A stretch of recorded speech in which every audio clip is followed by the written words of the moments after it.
I started the show by talking about today's crazy race politics, including some people so ashamed now of being white they call themselves black. But it gets even crazier. The word racist. I've got to ask, is racist now the most meaningless insult around, one of the most dishonest words? I mean, doesn't it actually now mean simply shut up or I hate you? Last week we saw an academic even claim that Scott Morrison liking white bread suggested something racist. Who eats white bread in this country? Anglo men.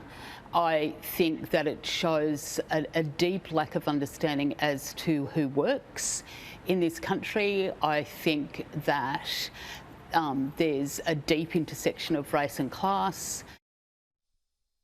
That was so obviously stupid. The ABC's Media Watch this week tried to claim, oh, no, but it was all just a joke.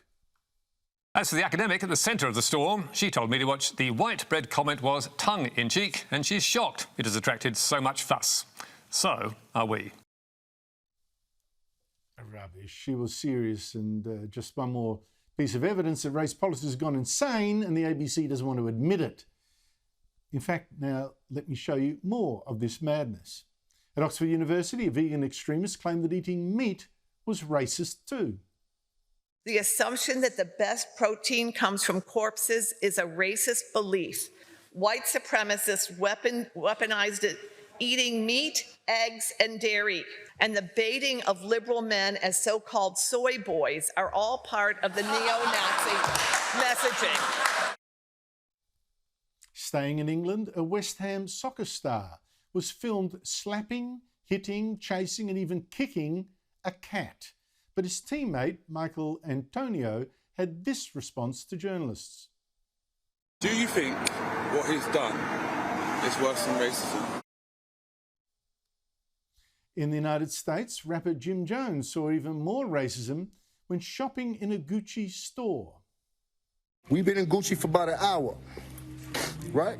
And we in Gucci in the VIP. We've been in Gucci for like 2 hours. Right? Since we came in here having nobody came and showed us no courtesy, no amenities, no nothing. I still ain't getting no sparkling water. I still ain't getting no champagne. They hire these black people, and these black people are more racist than white people when they get their job. Joining me is Rowan Dean, editor of The Spectator Australian and host of Outsiders on Sky News every Sunday at 9 a.m. Rowan, I'm terribly sorry I haven't given you champagne either. No doubt I'm a terrible racist for doing that. These examples are insane. Which of them takes the prize for you? Well, you've got some rich pickings there, Andrew. Very difficult choice. I mean, starting off with Noreen Young, she says her comment about white bread was tongue-in-cheek. Well, she's paid $200,000 a year by the Australian taxpayer as a professor at a university, and goes on the publicly funded broadcast for $1 billion and so a year to give her expertise. And if her expertise is tongue-in-cheek jokes about white bread, then I think we're being dudded on our money. But all of these things disrespect genuine racism. The pick of the crop, by the way, is the footballers, but I'll get to that in a sec. But all of these comments completely disrespect genuine victims of racism. And there have been horrific victims of racism over the centuries. Obviously, the Holocaust, obviously, despite what Whoopi Goldberg says, obviously, slavery in America, obviously, throughout the imperial era, there are obviously many examples of horrific racism, Deep South in America and so on. But to trivialize racism and make it all about I didn't get any champagne in the shop, or I've got a joke about white bread, tongue-in-cheek, or the footballers, or the insane woman in Oxford saying not only that meat is racist, she went on to say that eating meat was also misogynist. She managed to work that in as well. But all of this disrespects genuine victims. That's the worst part of it. But let's look at your footballer there. He asked a question. The guy was kicking a cat and misusing animals, treating animals badly. The guy is obviously sadistic.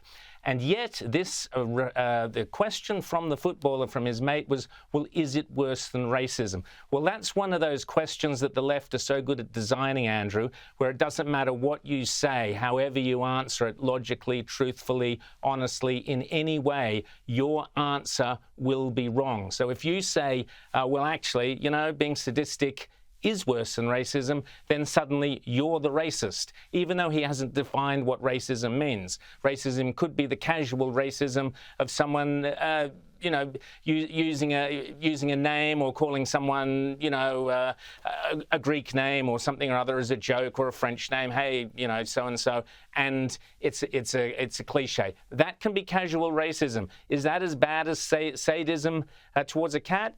No. Sadism towards a cat is a lot worse. But if you answer yes to his question in the affirmative, you are the racist all of a sudden. So you have to answer no. You have to say, no, of course what this guy did wasn't worse than racism, in which case you are reinforcing this idea that racism is the greatest evil. There is no greater evil, even though we don't define what racism actually is. I've come to the conclusion that racism is actually any comment made by a person of a fair complexion towards anyone of a slightly darker complexion that is in any way even slightly critical.